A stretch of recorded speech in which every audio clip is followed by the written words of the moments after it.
नाशिक ग्रामीण जिल्ह्यातील सिन्नर, घोटी, ब्राह्मणवाडे, खंबाळे, लाखलगाव या ठिकाणी पेट्रोल पंपावर रात्रीच्या वेळी दरोडे टाकून लूटमार करणाऱ्या कुख्यात टोळीला नाशिक ग्रामीण पोलिसांनी अटक केली।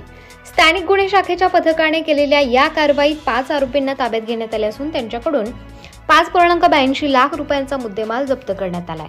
सिन्नर पोलीस ठाणे हद्दीतील मोहदरी वन उद्यानासमोर असलेल्या टाटा कंपनीच्या अधिकृत DEF पेट्रोल पंपावर 16 फेब्रुवारी रोजी रात्री 4 अज्ञात आरोपींनी लाकडी दांडे व तलवारीचा धाक दाखवून 30,470 रुपये लुटले।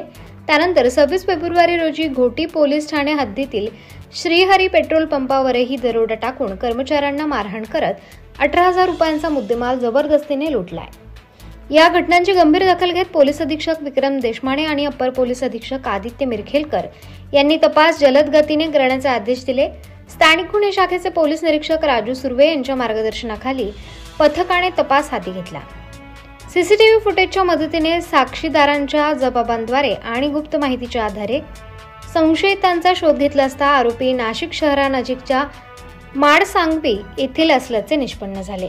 पोलिसांनी केलेल्या कारवाईत अमोल माळी, संदीप खानवे, महेश ससाने, रवींद्र इंगळे आणि एका विधी संघर्षित बालकाला अटक करण्यात आली। चौकशीत आरोपींनी सिन्नर, ब्राह्मणवाडे, खंबाळे, लाखलगाव येथे दरोडे टाकल्याची कबुली दिली। याशिवाय आरोपी अमोल माळी याने चांदोरी येथून दुचाकी चोरी केल्याचे स्पष्ट झाले। पोलिसांनी आरोपींकडून लाल रंगाची Hyundai i20 कार, चोरीची स्प्लेंडर NXG मोटारसायकल, तलवार आणि गुन्ह्यात वापरलेली मोबाईल फोन असा एकूण 5,82,000 रुपयांचा मुद्देमाल जप्त केला। आरोपींविरुद्ध सिन्नर, घोटी, MIDC सिन्नर, सायखेडा आणि आडगाव पोलीस ठाण्यात विविध गुन्ह्यांची नोंद करण्यात आली आहे।